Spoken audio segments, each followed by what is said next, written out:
What is up, everyone, and welcome back to the New Japan Takeover. I know it's been a while. I've been on a hiatus, but I said before that I'm going to come back for Wrestle Kingdom 17, and here I am. And here I am with a new and very special guest. This is my good friend, Lana. She is Hi. she is the first guest I've ever had that is in the same time zone as me. Like, it's never happened. So I was very excited to find out that Lana not only watched Wrestle Kingdom, she's getting into Japanese wrestling, which I'm very proud of you, Lana. And so I asked her if she wanted to be on the show for Wrestle Kingdom. And I'm so glad you said yes, because last year Oh for yeah. Wrestle Kingdom, I did it by myself and I did not like it. It was just hard to talk with yourself. I like talking with others. Oh yeah. So we're just going to get right into it. Like usual, we're just going to recap all the matches that happened and then just give our thoughts and give it a star rating from 1 to 5. And if you just kind of want to share like anything you want to see based off the results of the match or anything else, we'll just briefly share that as well, just like we do normally do here in the New Japan Takeover, in case y'all forgot. But we're going to briefly just brush through the pre-show because, again, it was the pre-show. Not really many people watch it. But the first match, we had just a 3-minute exhibition match, which was a newcomer named Bolton Oleg. He made his debut in New Japan against the young lion, Ryohei Oya. He actually, I believe, made his debut last Wrestle Kingdom, so it was cool to see him back. Again, just a 3-minute exhibition, ended in a draw. Nothing much happened here. Lana, any quick thoughts you want to share before we move on?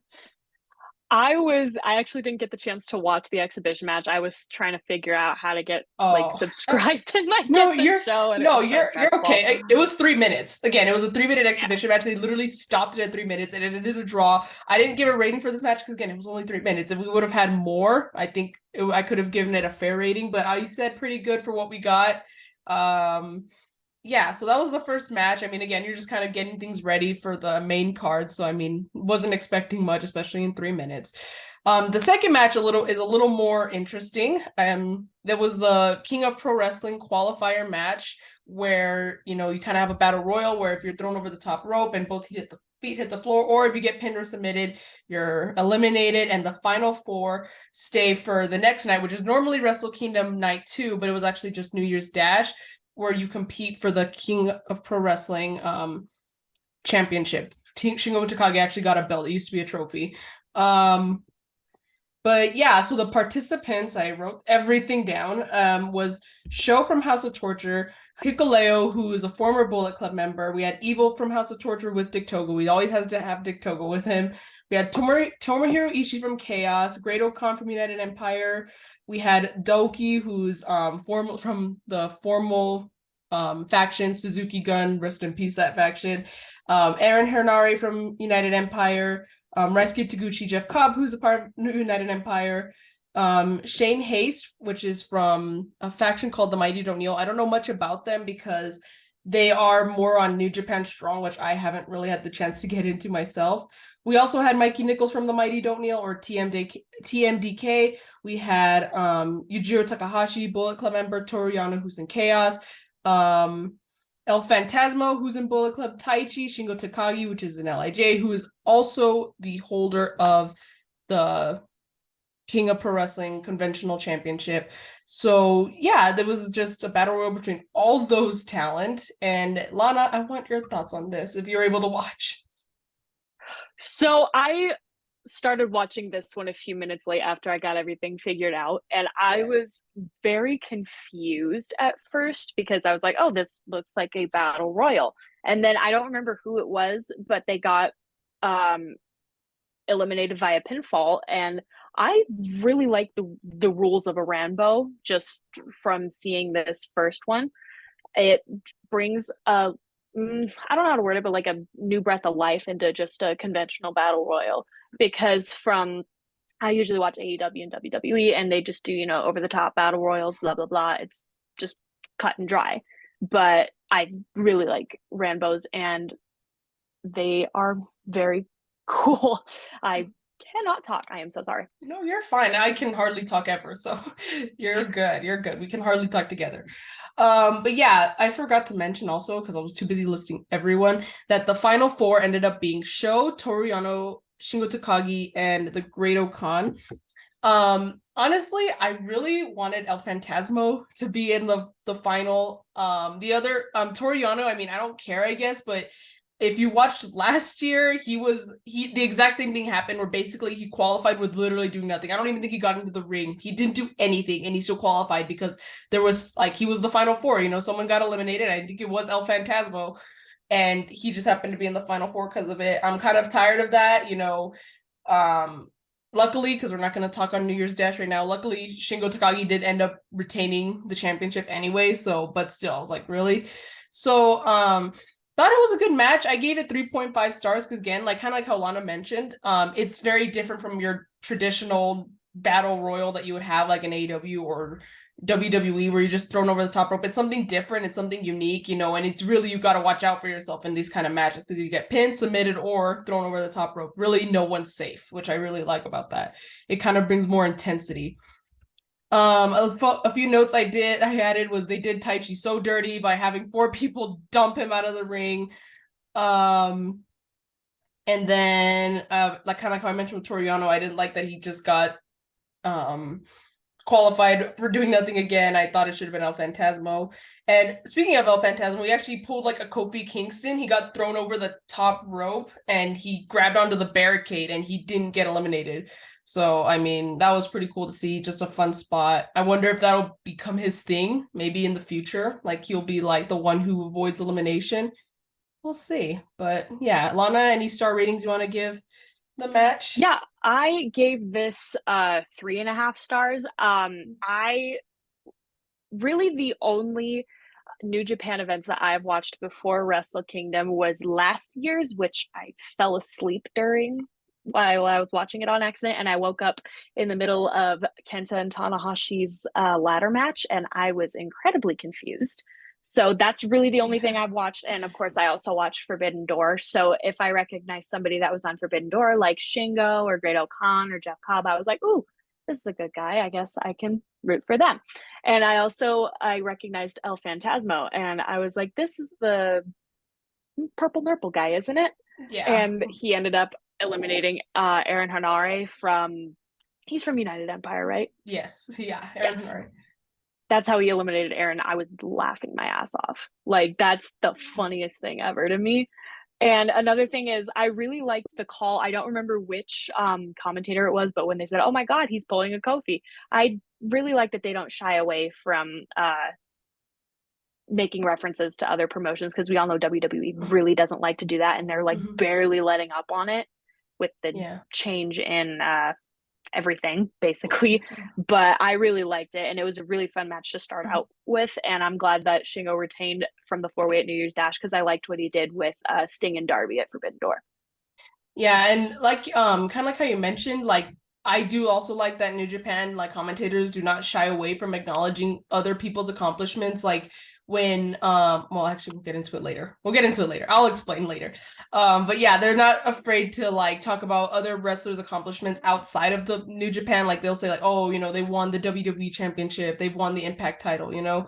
So I like that about that too. They're not afraid to like acknowledge that these companies still exist despite they don't work together. They still are a company, and these wrestlers have worked there. Yeah, so really good match for the Rambo. Again, we got the final at New Year's Dash. Shingo retained, which I mean, honestly, out of the 4, probably for the best, because Shingo honestly brought new life to that trophy. Well, once was one trophy, now it's a belt, but he brought new life to the King of Pro Wrestling Championship, because like it was like before then it wasn't really like anything of importance, like at all, like nowhere near. So it was really cool to finally see someone like Shingo bring some value to it. So I'm glad they kept it on him because of that. Or I don't know if it's because of that, but they kept it on him. So the third match, Lana, you're probably gonna have to talk more about this one, because I literally caught the entrances and then my Wi-Fi went out for the entire match. I caught like maybe the last few seconds of this match. But we had an Antonio Inoki, who is the founder of New Japan, a memorial match for him, because unfortunately he did pass last year.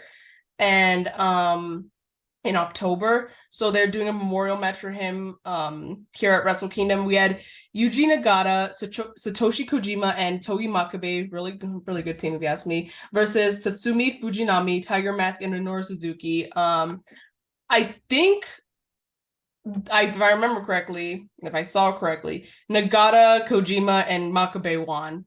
But again, I caught the last few. Like the bell had already rung. I didn't catch anything, so I can't rate it, and I don't have notes on it. All I could say is that I'm just glad that they were honoring Inoki in such like a way, like with the match at Wrestle Kingdom. That's all I could really say about it. So Lana, I'll give you the reins on this match for as far as how you liked it and stuff. Oh yeah, I love this. I gave this one 3.25 out of 5 stars. So the notes that I have is I really liked the team of Nagata, Kojima, and Nakabe coming out to a cover of Immigrant Song because I love that song so much. Like, how can you not, right? And the other team, which it was Tiger Mask, Suzuki, and Fujinami, they came out to what I assumed initially was Inoki's music because it looked like it was his like Titantron that was playing on the screen. So I thought that was a really sweet touch. And even if like they used it for like the theme, like you know how WrestleMania has themes, they used like Inoki's theme when they were promoting all the matches before the main card started. So I thought that was a very sweet touch. And everybody came out with the red towels, which I thought was another sweet little nod. And another thing that I caught from commentary was that this was Yuji Nagata's 30th consecutive appearance on a January 4th show for New Japan, which is an absolutely insane stat to have. Right? So 30? I thought that's 30 insane. years. Yeah, that 30 years of being on Wrestle Kingdom, being in a New Japan show, that's on January 4th. That's amazing. So what would you give a rating for this match? Because again, I gave this one the 3.25 out of 5 stars because again, these are all like older wrestlers, so they don't have as much of a arsenal that they can have.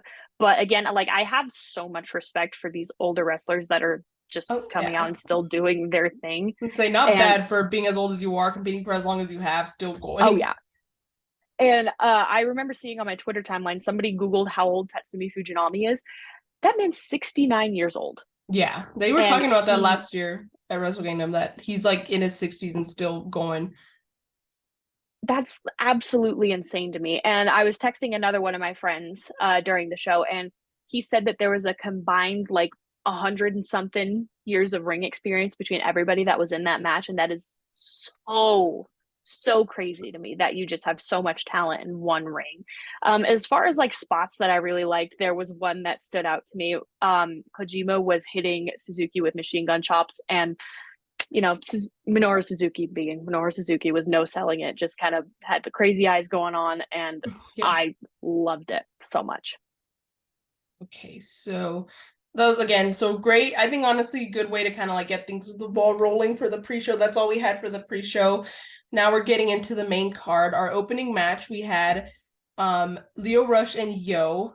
They're members of Chaos and the winners of the Super Junior Tag League, and they were challenging the IWGP Junior Heavyweight Tag Champs TJP and Francesco Akira for the titles. TJP and Francesco did retain the titles. I don't know honestly what's next for Yo and Lio Rush. I hope they stay a tag team though, because more so for Yo, because last year at Wrestle Kingdom he was feuding with SHO, his former tag team partner, and after he finally kind of got a win over him, after finally getting like his, you know, redemption, if you will, over SHO, you know, who's been tormenting him during the entire buildup, you know, he was just kind of there. They really didn't do much with him. He did join Chaos, but there wasn't much going on there. So I'm glad that he kind of found like a tag partner. They're a really good tag team also. So I'm hoping that we can come up with something like more for them, get them titles at some point. You know, if they just stay together as a tag team, I hope that just keeps going on, because it's kind of like if Yo finally found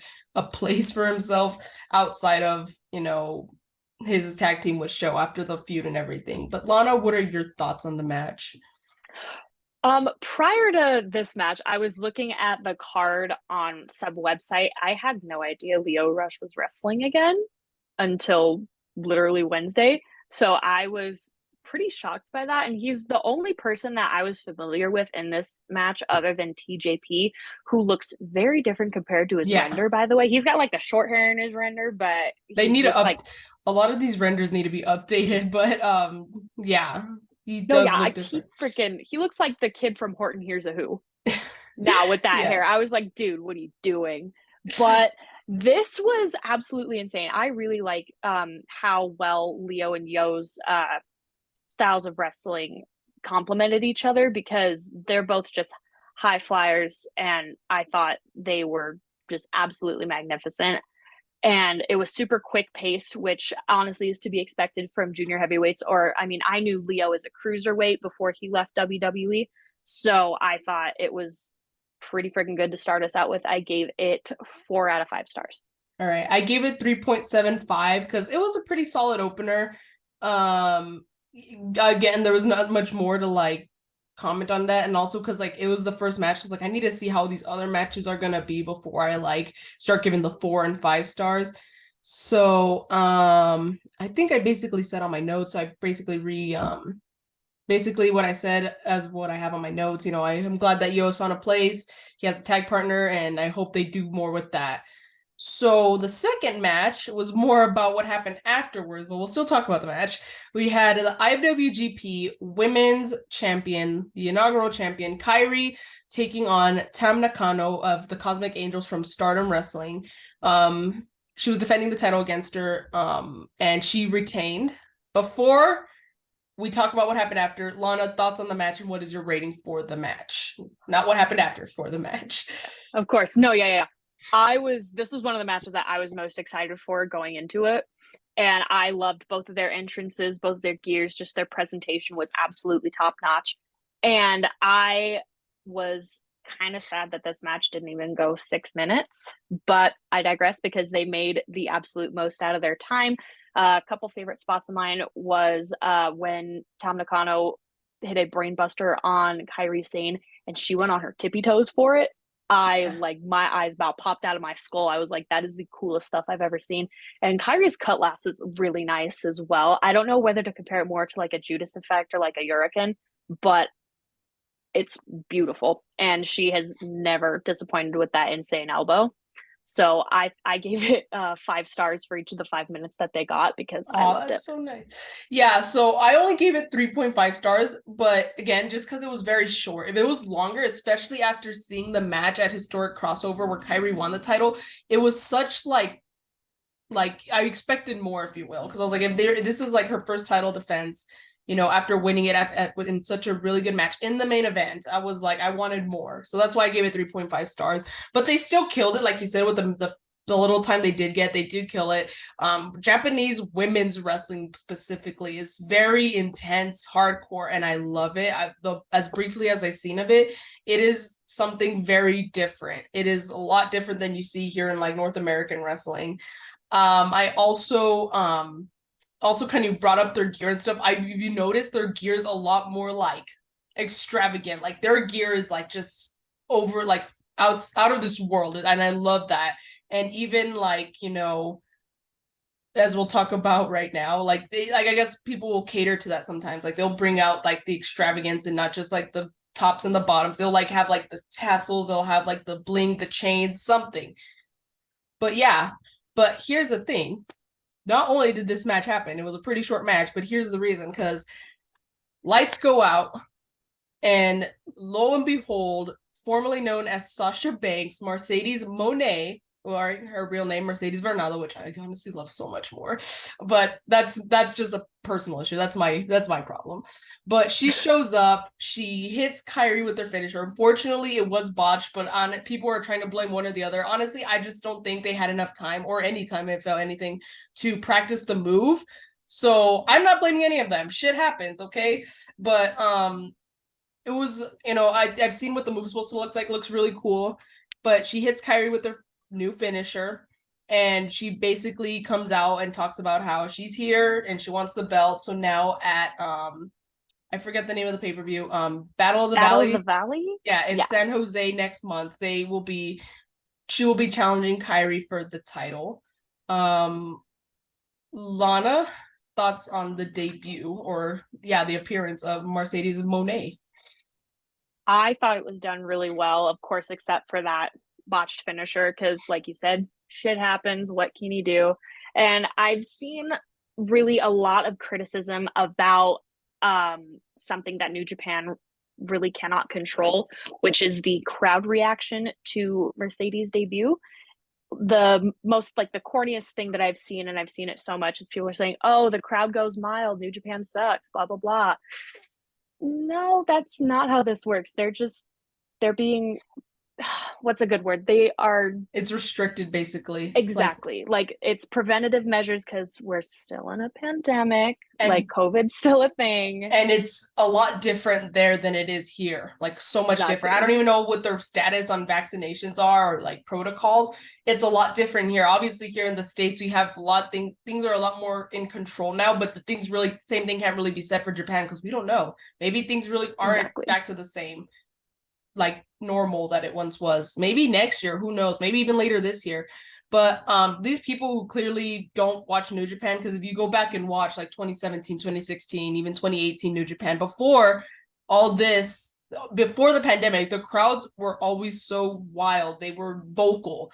They would express themselves. You could hear it. If you go back and watch any match, you could hear just how lively the crowd is. But again, it's just because of these restrictions and protocols that they respect. Here's the thing, Americans, just because you don't respect protocols from from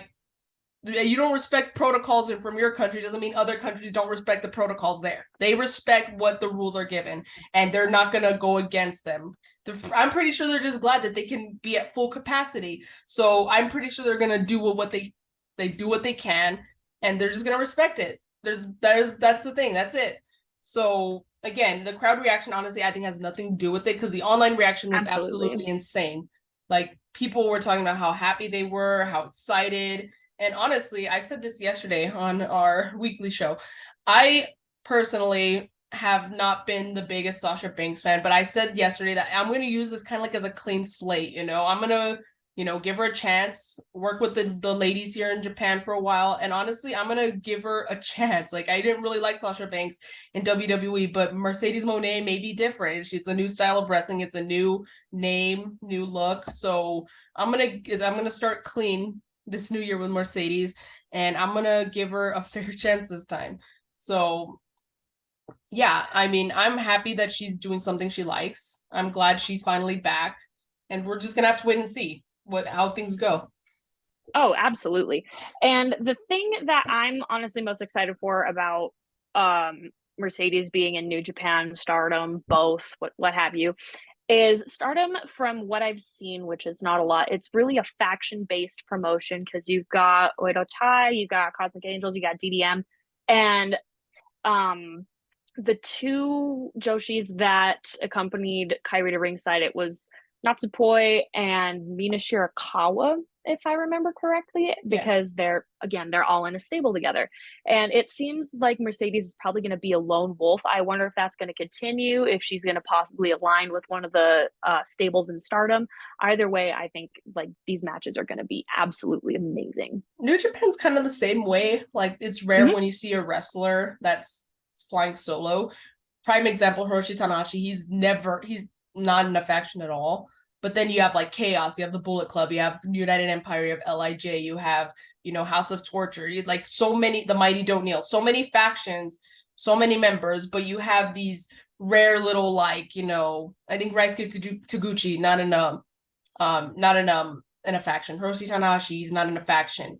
Taichi, I don't think is in a faction either. So like, it's rare, but I think honestly, Sasha, especially if she's gonna be a top heel, I think she should fly solo on this. Maybe if she wants to get a few like people, like maybe like two, kind of like a Toxic Attraction kind of thing, two people to be by her side to do heel shit with, or maybe even one. Like Jay White has Gato to be his like, his wingman and interfere in matches, something like that. But honestly, I think she could fly solo.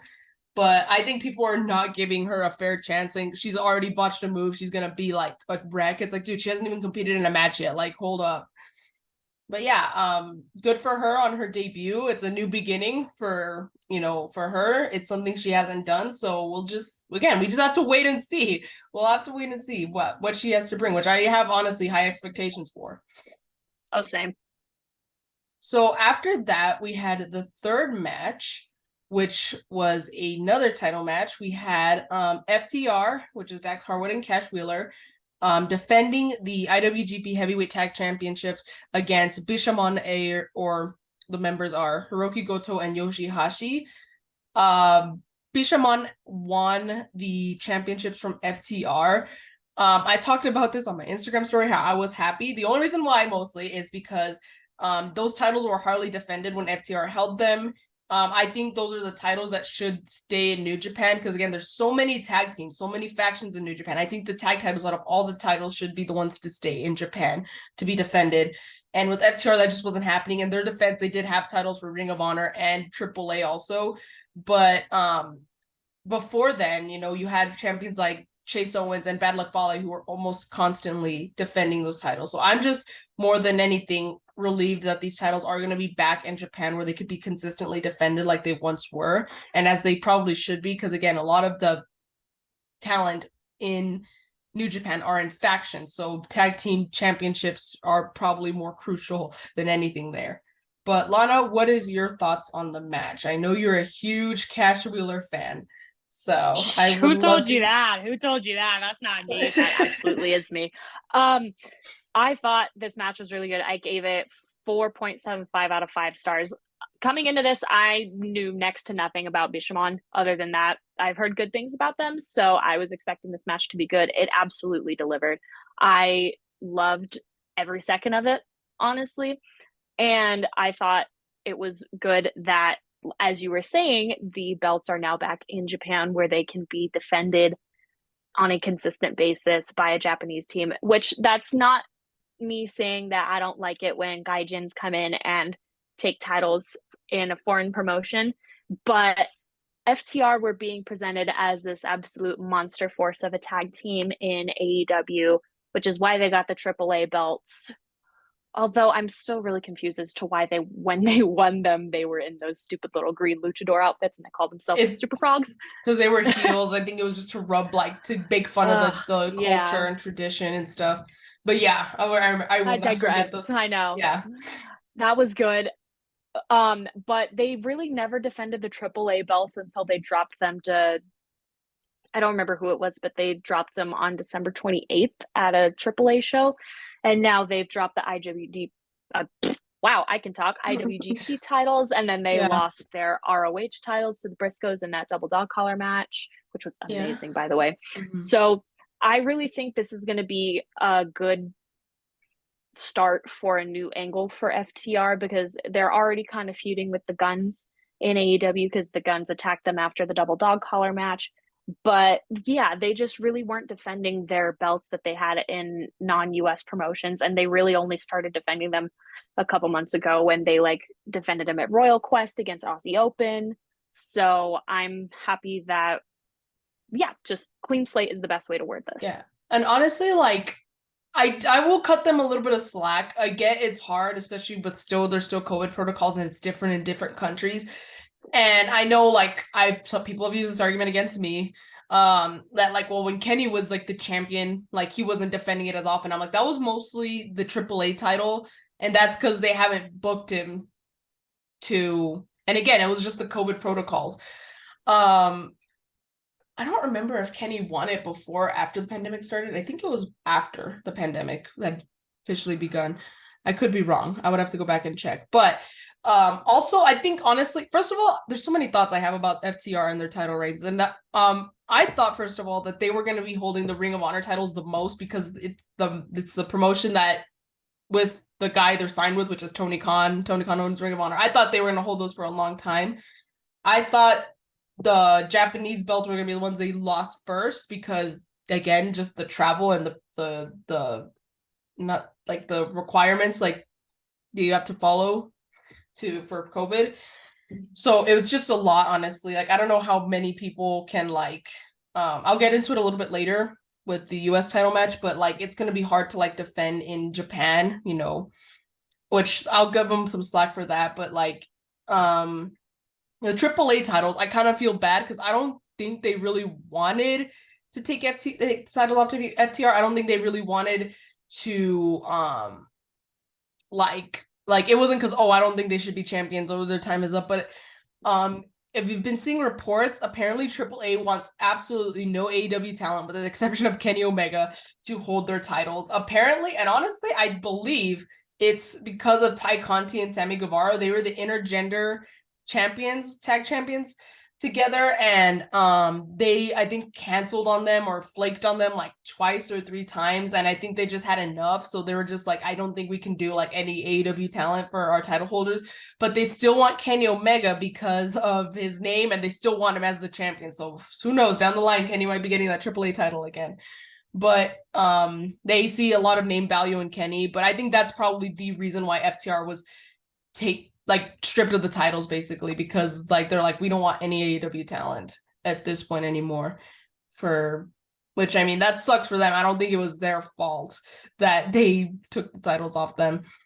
But I rated the match 4 stars because, again, it was a really good match. I think FTR is one of those, like, not just teams, but like wrestlers who can put on a good match with anyone. So like, I feel like if you're gonna be in a match with FTR, it's gonna be a really solid match. Like, not even like, if it like the worst match will still even be pretty good. But yeah, that's basically, I've shared all my thoughts. I gave it 4 stars. We're gonna move on to the next match, which was another title match. A lot of title matches here in this pay-per-view, where we had Ren Narita take on Zack Sabre Jr. for the inaugural New Japan Pro Wrestling TV Championship. The winner, Zack Sabre Jr., won. He is now the first ever NJPW World TV Champion. I gave the match 4 stars, but before I share my thoughts, I want Lana's thoughts first. So Lana, tell me your thoughts on this. Yeah, I really liked this match. I've seen Zack Sabre Jr. compete before because he was Claudio's opponent at Forbidden Door, but I haven't seen Ren Narita before this, so I'm very excited. One of the things that I really liked about this was before the match even started, Zack Sabre Jr. kind of yelled into the camera and called out the UK's Prime Minister to pay nurses a fair living wage. And I have, like, my dad and my stepmom both work in the medical field, so him calling out the PM, say, hey, get off your butt, do your job, I really liked that. And I was absolutely expecting this to be technical and hard hitting, which it was. And it was also really psychological. I did not keep up with any of the other matches in the tournament, but you could very obviously tell that Zack was trying to get into Ren Narita's head, but he really wasn't having any of it. Like with that one spot where he was no-selling the repeated chest kicks. Yeah.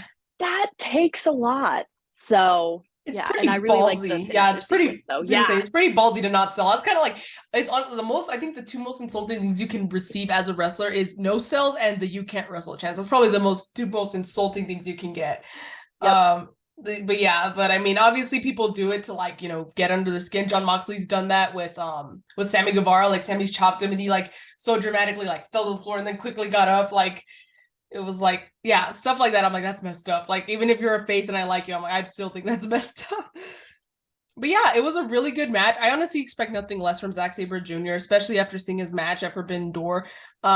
Speaking of that, because he is the TV championship, I was like, look, he could take it to other promotions on TV, like AEW, and bro, like, just have Danielson come out and challenge him so we can finally get Zack Sabre Jr. and Bryan Danielson, like we've been wanting. It was supposed to happen at Forbidden Door, but Bryan wasn't clear, he wasn't able to, so that's why Claudio debuted, which, I mean, still a great debut, great match, but still, now we have a chance to get Danielson versus Zack Sabre Jr., you know, for the best technical wrestler kind of debacle.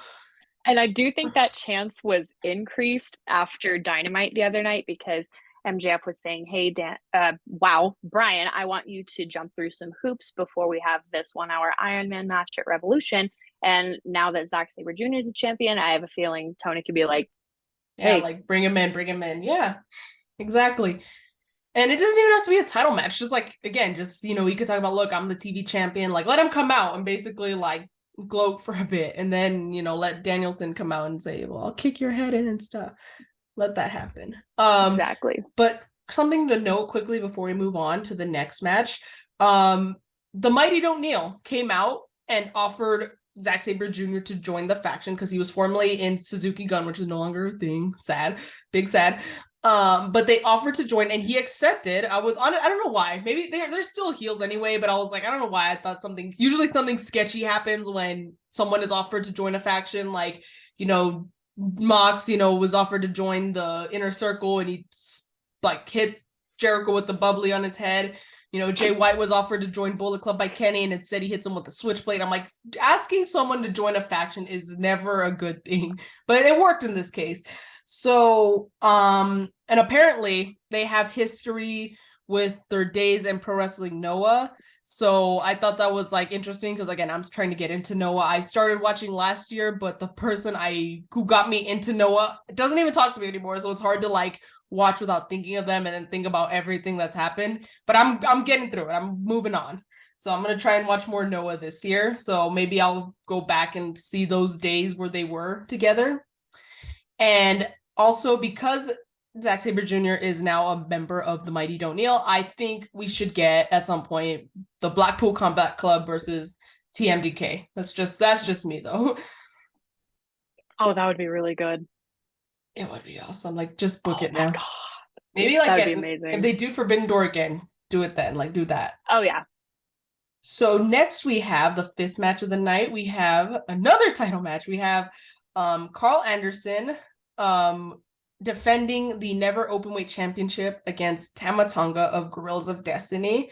Tama Tonga did win the Never Openweight Championship, which I was kind of expecting. Carl, and it's very confusing. People were saying like, New Japan's like the real multiverse of wrestling because you had like Stardom, Noah, WWE, and AEW like in this entire pay-per-view, and there could be more if I'm not thinking correctly or not if I'm forgetting someone. But yeah, so many like different talents from different companies. I'm like, that's the real like multiverse, real Forbidden Doors, New Japan. But it was confusing because Carl Anderson, signed with WWE, but he was still the Never Openweight champion. So everyone's like, what's going to happen there? And I kind of assumed at some point he was going to lose the title. But yeah, he did to Tama Tonga, the person he beat for the title. So I think it's very like poetic justice that Tama Tonga beats Carl Anderson for the Never Openweight title at Wrestle Kingdom. So Lana, thoughts and rating on this match? I gave this one 3 out of 5 stars. You could very obviously tell this was a grudge match, and these guys definitely had a lot of history with each other. Yeah. Because even like they were out on the ramp hitting each other and just heel stuff from Carl, who I really don't like as a person, but he can move. He's a tall guy. He can move. And so is Tama Tonga. He's a tall guy. He can move as well. He's a good wrestler. I really, really like his theme, which was one of the only things I wrote down, but I did like this match. I thought it was good. And I definitely think the right man won. Yeah. Oh, for sure. Especially considering that again, Carl Anderson's with the WWE. There was no way he was going to probably go back to New Japan and defend it anytime soon.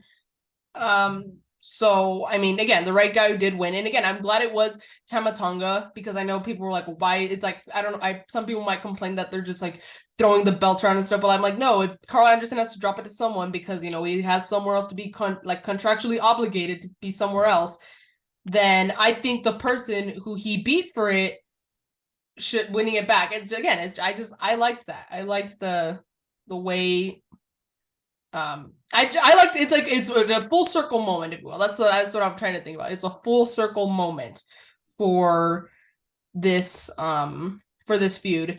And I gave it 3.5 stars because again, like you said, it was like a real grudge match. And Tama Tonga finally got his revenge over Carl Anderson. And yeah, they're both 2 OG Bullet Club members, and so watch them feud with each other. It was just really cool to see. They've known each other for a very long time. They were put in the same faction together from the very beginning. Little did we know how far this faction was going to go. But the finish was pretty botched. I was like, what the hell is happening? The finish was completely botched. But still, I won't let that take away from the fact that Tama Tonga did get his redemption over Carl Anderson, finally. So we'll move on to the 6th match, which is actually surprisingly not a title match. We get a little break from the title matches. We had a 6-man tag team, not champion. Fun. I'm all in the title matches. It's just a 6-man tag match with KJ Muto, which apparently it's not his last match, but his last New Japan match because he's in Noah. Keiji Muto, Hiroshi Tanahashi, and Shota Umino, or Shooter, or as we call him, Mox's son, because he is Mox's son, taking on LIJ members Tetsuya Naito, Sanada, and Bushi. Really good match.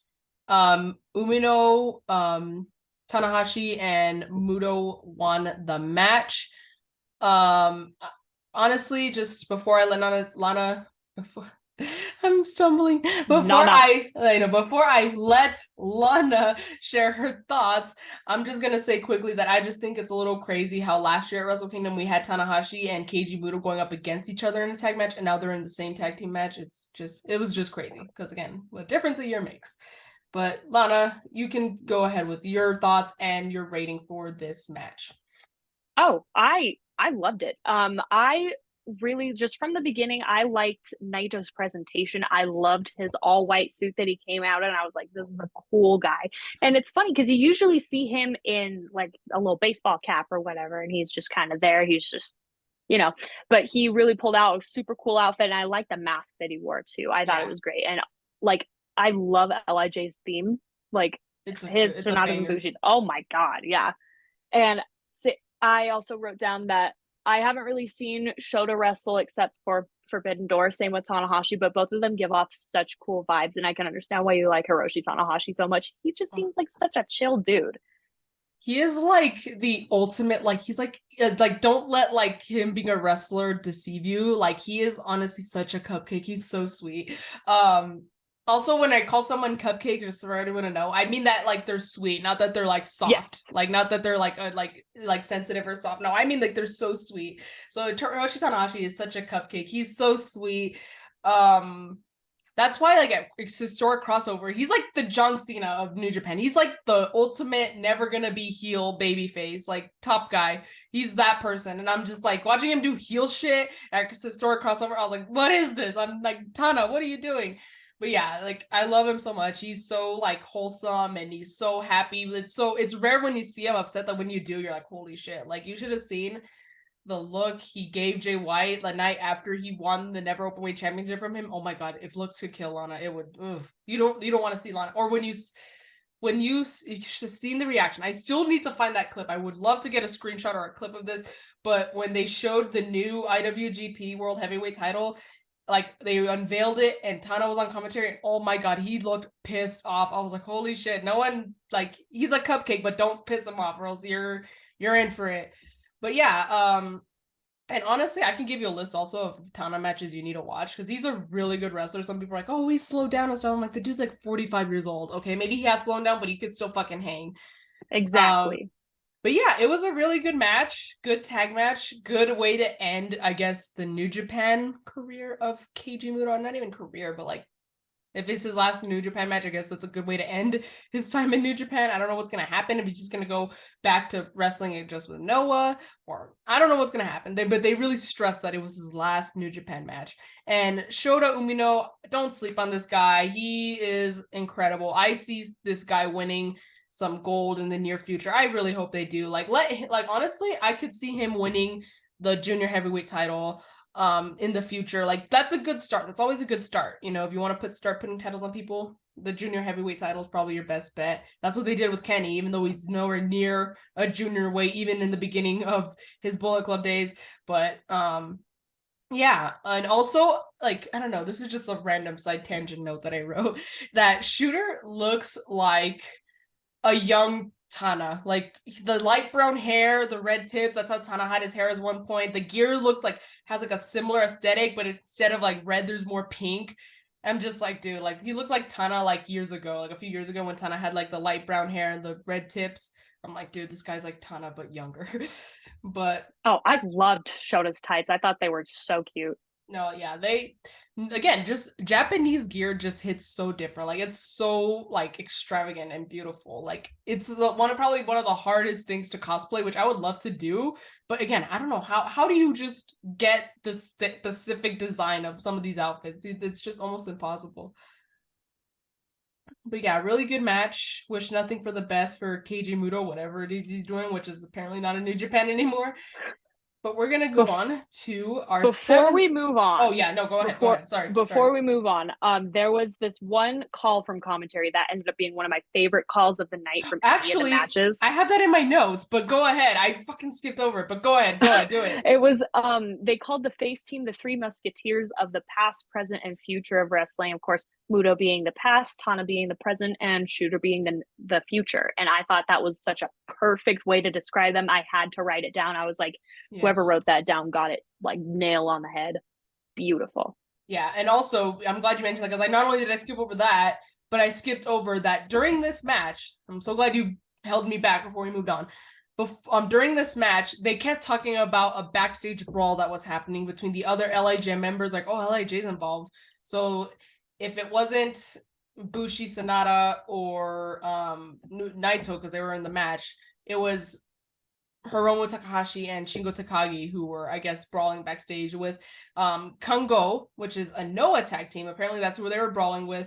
And now we're getting another New Japan crossover with Noah. I think the 21st of this month, which I'm very excited for. The last one was amazing, and I said it on my story a few times. I want another one, and I guess they heard me. But yeah, and of course during the freaking they said there was a backstage brawl, and I was like, I don't know if it was like, oh shoot, like if it wasn't planned, I don't know if they would say it on commentary. I was just a little confused until they said, oh, they have wrestlers from Noah. I'm like, oh, okay, that makes sense. But then of course when they first announced it, they're like, what has Kenny done this time? I'm like, what?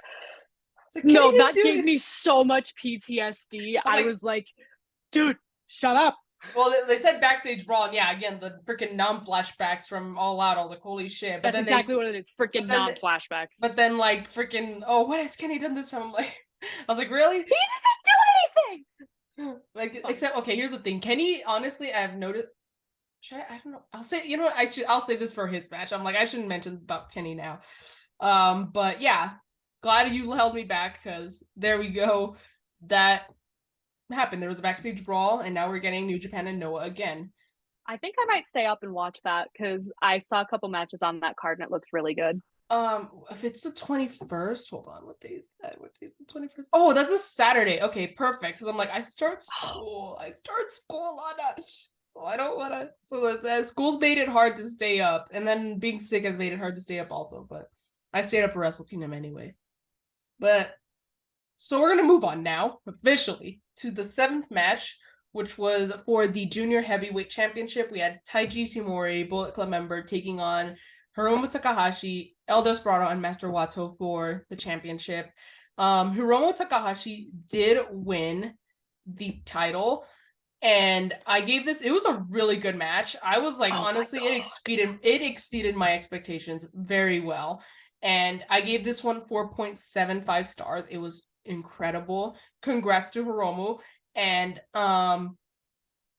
here's the thing though, a little bit of venting.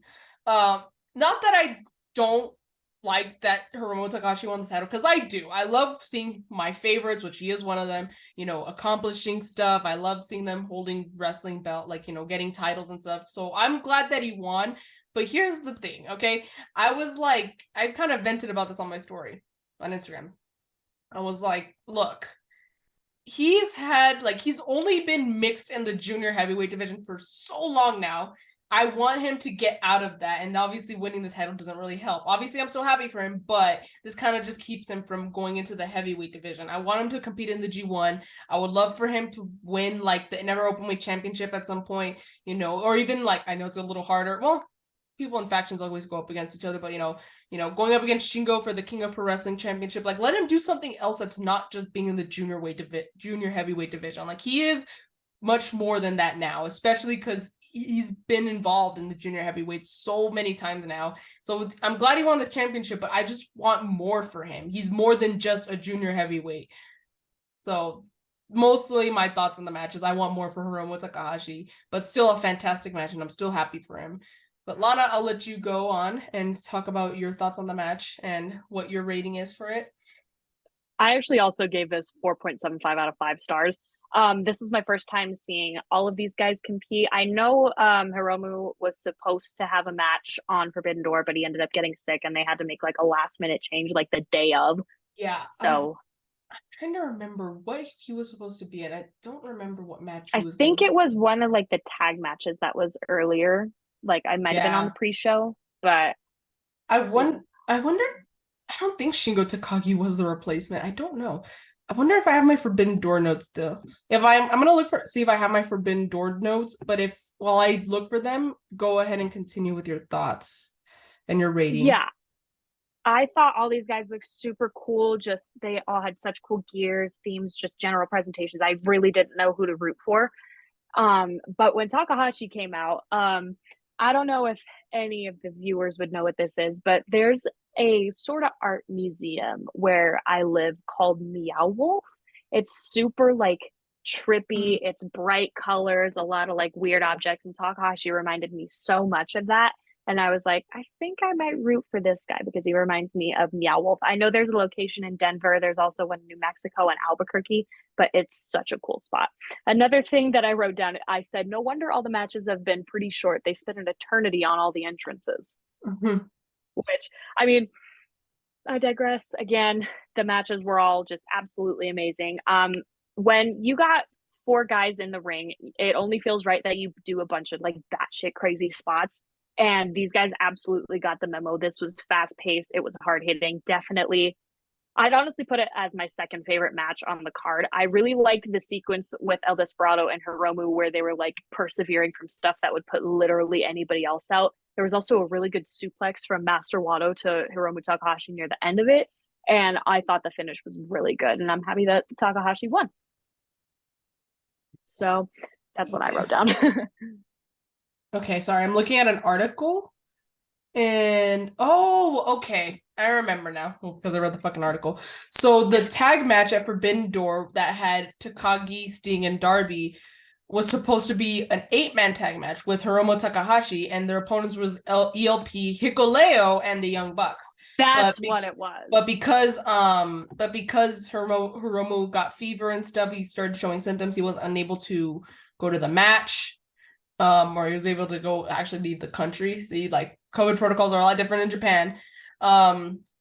So it was just a 6-man match where Hikuleo was just kind of like the guy in the ring at ringside with the Bucks and the ELP. But yeah, it was supposed to be 8-man tag. But yeah, now I remember. I was like, why am I not remembering this? So yeah, that's what happened. But this isn't Forbidden Door. But I wanted to know because it would have eaten me if I didn't figure it out. Same.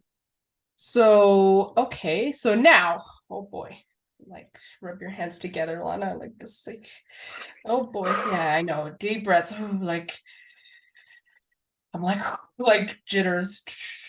Oh yeah, our first because it was a double main event, first main event of the night. We had IWGP United States Champion Will Ospreay take on the returning Kenny Omega for the IWGP United States Championship. I just said that, but it's okay. Results.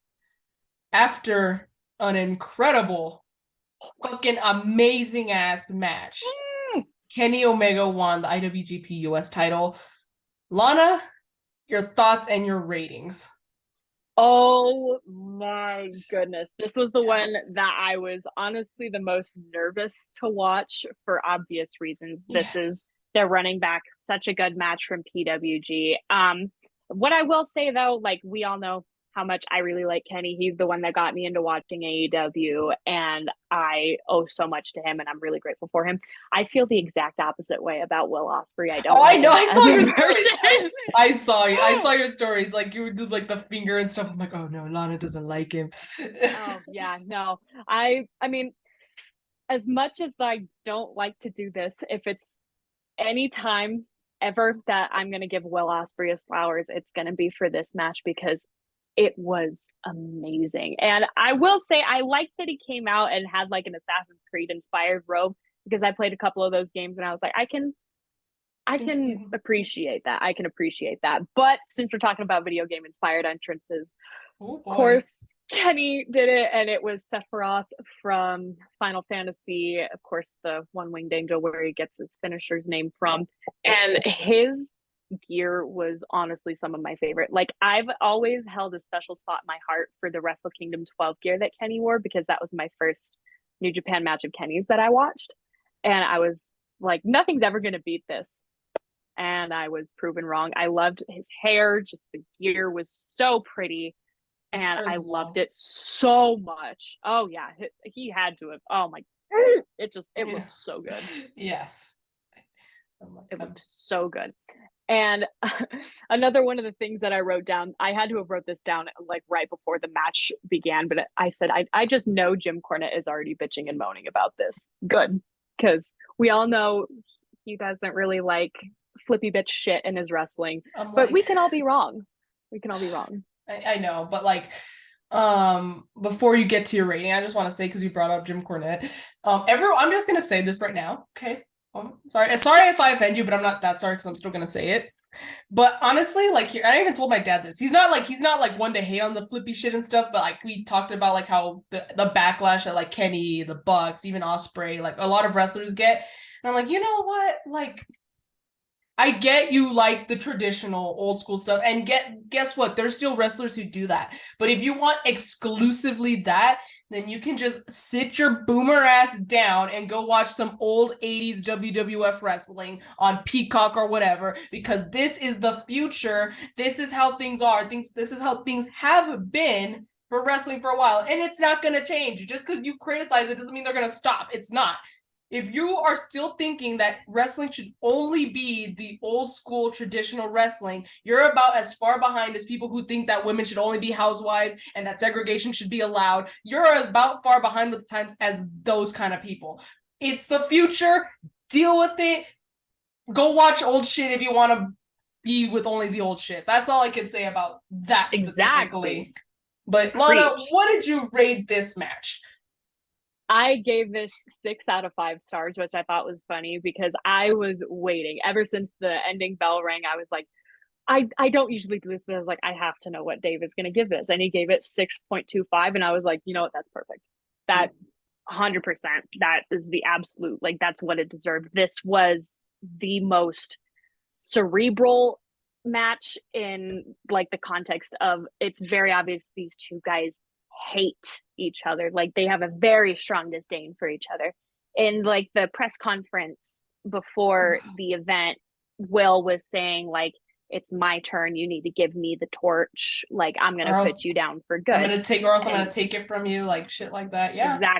exactly. And Kenny was saying, no, you're not. And he also ended up getting revenge for Kota Ibushi, which oh my gosh, I about died when Kenny hit the Kamigoye and then went into the one-winged angel. Like that was poetic. That was cinema.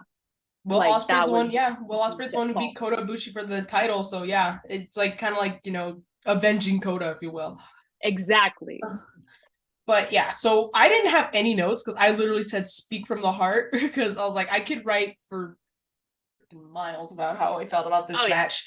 Oh my god, I don't even know where to begin, honestly. Like, first, like you said, just the entrance alone. We had the Sephiroth gear. He had the hair, the gear. Like I said, the gear. I meant the entrance. Everything about that was just so like perfect. Like, oh my god, I loved it so much. And And the fact that he actually got to use like Sephiroth's theme yes, from the game, are you kidding me? yeah, I know. A little part of me was I was like, "Where's Devil's Sky?" But he brought it the next Yeah. day, so I immediately forgave him. But yeah, I was like, it was still incredible. I absolutely loved it. And just even before the match started, just watching him enter, watching him come out, watching him make an entrance in a New Japan ring for the first time in 3 years, because the last time we had seen Kenny Omega in New Japan was Wrestle Kingdom 13 where he lost the IWGP heavyweight title to Hiroshi Tanahashi. Really good match, but it was so sad. But also it's kind of like I kind of knew with the whole AEW stuff, I'm like, there's no way Kenny's not going to go with his best friends. So it kind of seemed like a given, but it was still very sad because it was the end of an era. So seeing him come back made me very emotional. I'm not going to cry now, but I kind of cried then. Watching Kenny from the first time, from his first Wrestle Kingdom at Wrestle Kingdom 9, and seeing him now, seeing how far he's come since then, just like it just blew my mind. And this was all happening like in the span of just his entrance, because I was like, I have to pay attention to the match. So it was just surreal, because like I know I was like a young teen when I started watching Kenny, so I don't know if it's the right term to say I grew up watching him, but in a way I did. You know, I was a little teen in middle school going through fucking puberty, awkward as hell, a brace faced like freaking dork. Like I was, and seeing again, I damn near freaking grew up watching him, if you will. Not from childhood, obviously, but like in a way I did. You're still maturing and you're still growing even through your teen years. And now I finally got to see him like at All Out. I hopefully will get to see him again in February. And it's just crazy that like it's been like this long since I've known this person, and how much he just inspires me and how much I idolize him. Nothing has ever changed. If anything, it just keeps getting better for Kenny. Like it's just there's just so much I could say honestly about how he makes me feel personally, how much he's inspired me personally to like make myself better, do better, and just get into a better mindset, get into a healthier mindset. Just so much, like kind of like how you said, so much I owe Kenny for. And I really hope that one of these days I can finally tell him that in person, because oh my God, there's just so much I could tell him about how he's changed my life in the best way possible. But that was just from between the entrance to the actual match. The actual match was absolutely fucking insane. I'm totally biased. I know I'm totally biased. I know maybe it wasn't that good, but again, just from the background, the time he's been away from New Japan, the feud, everything, the match itself, the aftermath, everything all coming in together, all of that together. Honestly, I gave Kenny his first 8-star match. My opinion means nothing. It's not like Dave Meltzer's ratings, but for me personally, I'm giving Kenny and Ospreay 8 stars because he's already had his 7-star match with Okada, and I'm like, I feel like this match was not only better, but again, with everything in the build-up and all he's come from, everything, I had to give it 8 stars. I'm like, I needed to give him something he has never gotten before, and something that I personally believe he absolutely deserves, especially everything he's gone through from injury and recovery, so on. He absolutely deserves it. So that's why I'm giving him 8 stars. His first 8-star match, even though I'm pretty sure everyone's going to disagree. I don't fucking care. But yeah, it was, again, really, really good match. And the next day at New Year's Dash, we had him teaming up with Okada for the first time. Like, holy shit. Like, can he just stop giving me heart attacks? Please. Like, I'm trying to live. You know, I'm sick already. Stop killing me, Kenny. Oh, yeah. Another thing that I wrote down was like the bar for match of the year has been set, and it is in the heavens. Like there's no way another match this year is going to surpass that unless it's an elite match. I wish them luck, but also maybe the match of this Wednesday, the Escalero de Muerte match, maybe. Oh, but I don't know, Matt. I don't know. You never know. This match again set the bar so high. And someone called me a fucking kiss ass on Instagram. I was like, this is like already match of the year.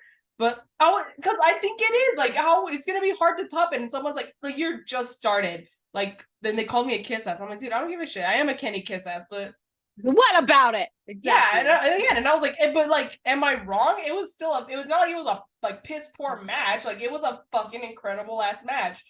It was amazing. It was, and just something I noted really quick, because like I've always said it and I still say it, and honestly, despite like as good as Kenny looked, my favorite gear of Kenny's is still the Wrestle Kingdom 13 gear.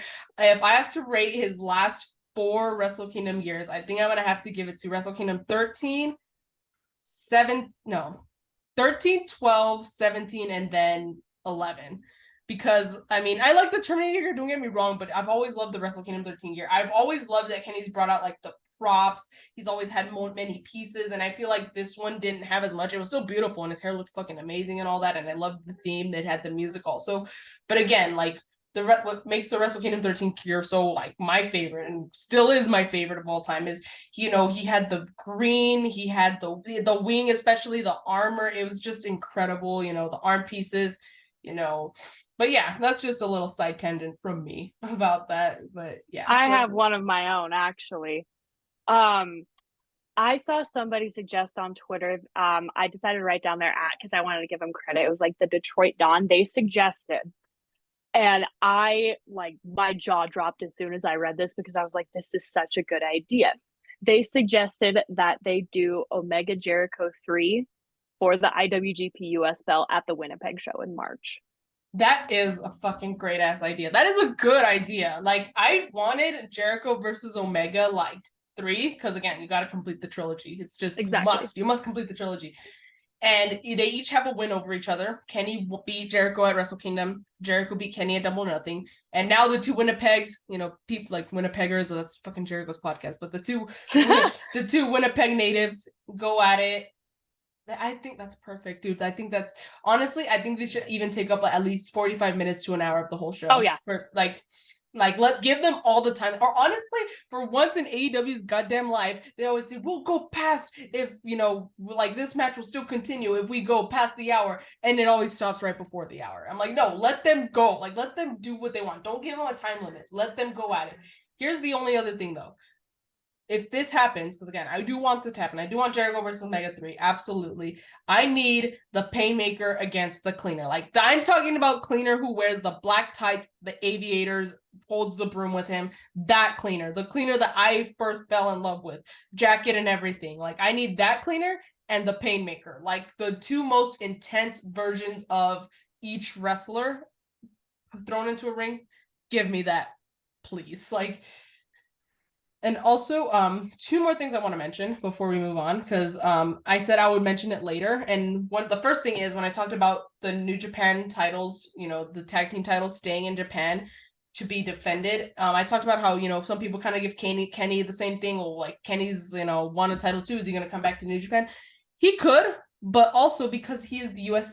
champion, I think that could be like the travel belt. I said this yesterday on our weekly show that could be like the belt that he takes back to the States and defends there. Like, let him go defend against any wrestler. Because kind of like how I said with FTR, Kenny's just one of those wrestlers that no matter who you're going up against, you're going to have a good match. So he can take that title back to the United States, defend it against American wrestlers, because he knows for the U.S. title. So, haha.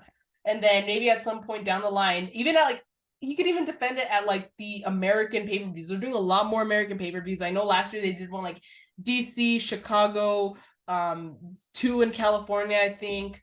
I don't know if they did one like, I think they did one in Dallas. Like, they did one in Nashville. So there's so many New Japan shows that have been in the States. Kenny can defend those titles then. He can defend them on AEW, you know. It's just, I think, honestly, the U.S. title being on Kenny could bring so many opportunities for other wrestlers to get title shots and to just get into the ring with one of the most well-known wrestlers out there and put on a good match to kind of put themselves out there, you know, to show what they're capable of. So that's why I think that it's okay that Kenny has the U.S. title and can take it, you know, with him as opposed to the other titles in New Japan. I feel like those should kind of stay there. But that's just me.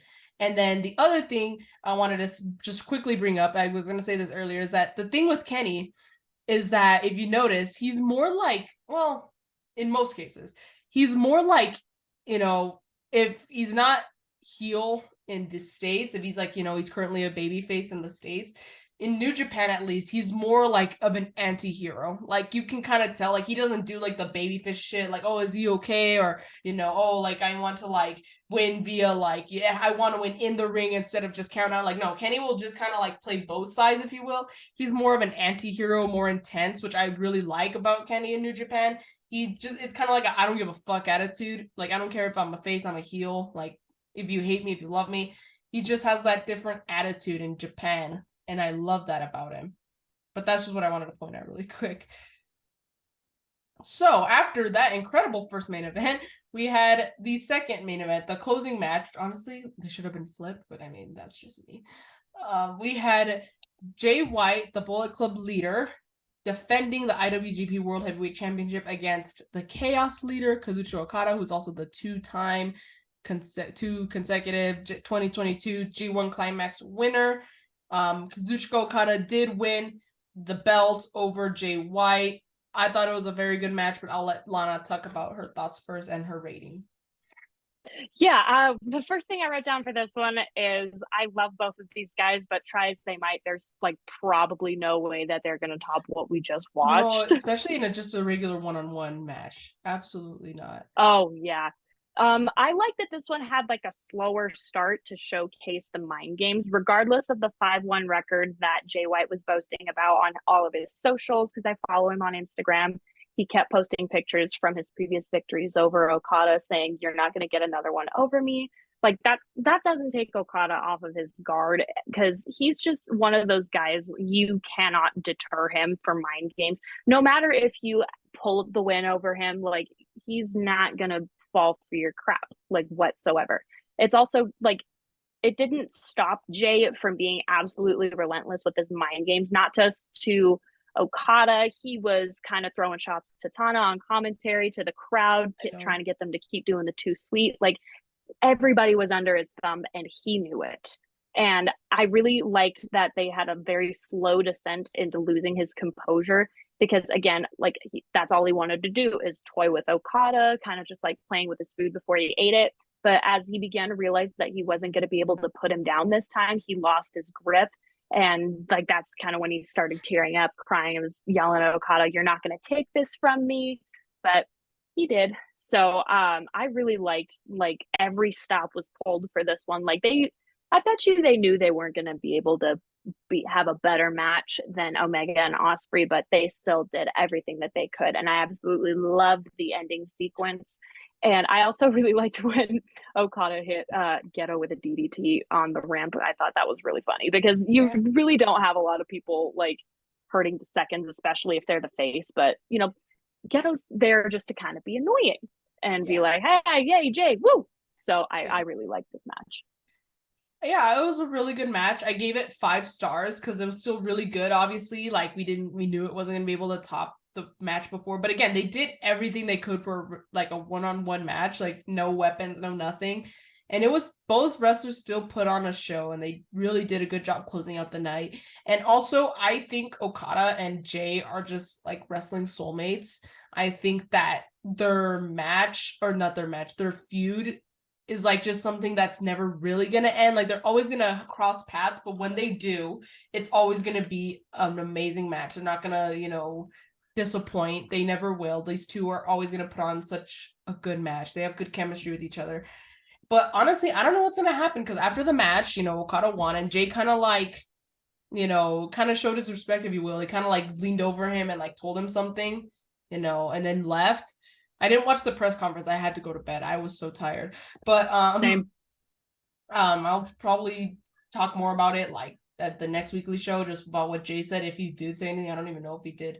But yeah, I'm just kind of curious to see what this means for Jay. This like is the most baby face I've seen Jay, kind of like but I've talked about this with my friend Daniel. Like, Jay is a really good mastermind. He's a good manipulator. He's good, like kind of like I said, he's good at having people under his thumb. But when things kind of start falling apart on him, he's not really one to quickly pick up the pieces. He's really hard. That's one of like his flaws, if you will, like storyline wise. So, and it caught up to him clearly. That's why he lost the match. I believe, if I remember correctly, when Okada hit the switchblade, that's when he did the Rainmaker for the win, right? That was right. Okay. I think so, yeah. So yeah, I thought Okada was gonna win using Jay's move. I'm like, oh my god. But no, he didn't. But still, I was like very impressed, and now I'm just very curious to see what's gonna happen with Jay. The only thing I can think of, but even then, I don't even know how. Like, Jay's like a good heel. Like, I don't really give Jay his flowers. I don't really like the guy that much, but he is a good heel. I will give credit where credit's due. He's a good heel. So if they turn him face, what are they gonna do? And the only reason why I say turn him face is because the only thing I can sort of think of is they're gonna kick him out of Bullet Club. Maybe. I'm not saying what's gonna happen. I predict it. I feel it in here. Like, no, but the only thing I can think of based on like the way he kind of acted after the match. And again, I'll kind of take back my words or see if I do or not after I watch if he said anything at the press conference or the conference afterwards, whatever, the backstage. But like, I don't know why I just can kind of see that like at this point, you know, he's been the Bullet Club leader for I don't even know how many years. I'm not good at mental math, but he's been the Bullet Club leader for years. There was a period of time where he spent away from Japan and started bringing in new recruits and stuff. And so like there's kind of reason, if you will, to kind of kick him out. But I don't know who would be the new leader. Like I know I always talk about how Jay's like the worst leader of the Bullet Club, but at the end of the day, he was the most leader material out of every single Bullet Club member there is. The only thing I can think of maybe is one time, like a while back, El Phantasmo said after losing a match that things are going to be different, things are going to change. So I don't know if ELP will do it, but I don't know. I need to see who could actually be the one to step up to actually take over as leader if it happens. This is just me speculating, but you know, if it does happen, I just want to know how they're going to make Jay White, of all people, the guy whose nickname is fucking Switchblade, a face. I don't know how you're going to do that. Yeah, I think that would be interesting if they decided to pursue it. Of course, it would just be one of those things like you kind of have to get it right or else you might screw this guy's push. But I remember seeing at New Year's Dash, he turned on Hikuleo and challenged him to a loser leaves Japan match. That So is true. I So think maybe he will leave Japan. I didn't even think about that. But I don't know. Like, well, because honestly, okay, I mean this in the best way possible. I'm not even doing this shit on Jay White. The only reason why I see Jay White leaving is, again, he needs something new. And Hikuleo is kind of been hanging around with like Tamatonga and Tangaloa and stuff. So maybe those three could like, maybe Hikuleo will be the new leader of the Bullet Club. I don't know, but like I feel like with Jay, I feel like he's at this point done all he probably could in New Japan. Maybe he needs to like go somewhere else. But I don't know. But honestly, I need to see what's gonna happen first with that match before I can make any full predictions of what's gonna happen. But yeah, I agree. So that was Wrestle Kingdom. As long as we've been talking, we're still not exactly done yet because we're going to quickly and briefly talk about a few mentions.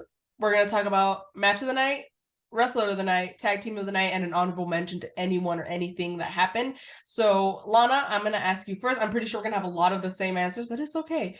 Match of the night, who are you giving it to? Omega and Ospreay. Yeah, like we said, you gave it the 6 stars. I gave it the 8 stars. I mean, it was the best match so far. I was at the edge of my seat the entire match. It was just so incredible. It was honestly a match I did not know who was gonna win.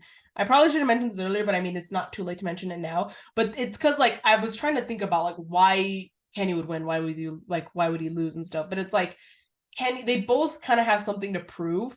Kenny has to show that like this is my place. I am like, you know, he has to show Will Ospreay that like I like, you know, things are different because I left and nothing's changed. You know, I'm still at the top. And Ospreay kind of has to prove that, look, like your time's over. Like stay away from Japan. It's now my time to shine. It's now time for me to be the top talent.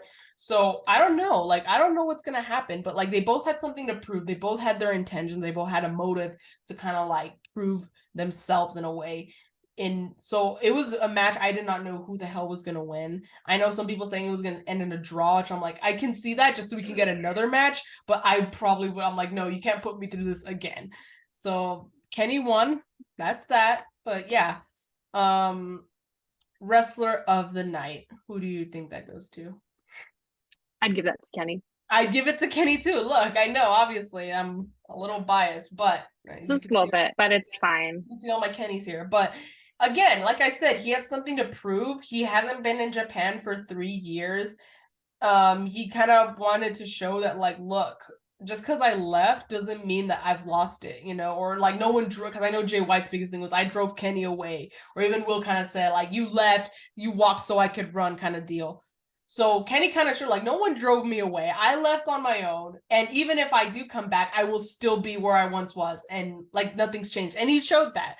And yeah, again, I feel like, you know, coming back after not being in Japan for 4 years. 4 years. Right? 20, 21, 20, no. Yeah, 4 years. God damn. Yeah. 4 years. after 4 years of being away from Japan, a Japanese ring, you know, he came back. You know, of course, people were probably going to speculate he's not going to be able to like compete, especially with all he's gone through. And no, he showed up and he fucking won, and he put on a really good ass match. I feel like Kenny Omega really like proved himself and proved to others that like this is his, you know, this is his world. We're just living in it. I agree. And I really liked, a lot of people pointed out, especially on Twitter, that like this was the return of New Japan Kenny, in that he was just relentless, brutal. Like that spot where he was driving Will's head into the table and the table broke a second time. Like I physically recoiled away from my laptop. I was like, this guy is out for murder. That's what I And mean. even Also, with like the exposed turnbuckle, the avalanche Kreutz wrap, holy crap! yeah, Like I was that's what I mean by New Japan Kenny is just a lot different and a lot more intense than what we've seen in AEW. And I know even Kenny even brought it up sometimes. We're like, you know, this isn't the Kenny that you were expecting. You know, when he came to AEW, like everyone was expecting this Kenny. But honestly, I can kind of see why. Like he's completely slowed down and kind of taken it a little easier. Well, first of all, he gets a lot of shit because if Kenny wins a match, he booked himself to win it. So this dude can't win regardless. But, you know, imagine, you know, in New Japan, you're doing things like at least 3 to 4 times a week, minus the pay-per-views. So imagine having a match like the same intensity, same speed, same whatever, 3, 4 times a week for like the full year. And then pay-per-views is just like that, but longer. Like, and that honestly, I can see why it took a toll on him, and he's been doing this through injury and all that. So I can honestly, I'm not expecting the same thing to come back to AEW at all, but it was really good to see it once again this, you know, in 2023. I never thought I would see the day. If I don't know if we were following each other on Instagram at that time, but when Kenny won the AEW title, I was pretty upset. Like, not, it was bittersweet. Like, I was happy that he won. Don't get me wrong. I was very happy, but I was just like, I thought we were going to get the Kenny from New Japan. I thought the cleaner was coming back, and we didn't get that. I was a little bummed, but you know, so we finally got New Japan Kenny, the one that owns me, the one that's I'm obsessed with. You know, we finally got that back, and it's probably not going to be often that we do get that kind of Kenny, because you know the dude can only, you know, go so far without, you know, he's gone through a lot. You know, he needs to, you know, take it easy. It's okay to take it easy, Kenny, but I'm just glad that we got a little taste of what we had once had. oh yeah, it was magnificent. Yeah. And then tag team of the night, who are you gonna give it to? Ooh, that's actually kind of a tough question. I would probably give it to Bishamon.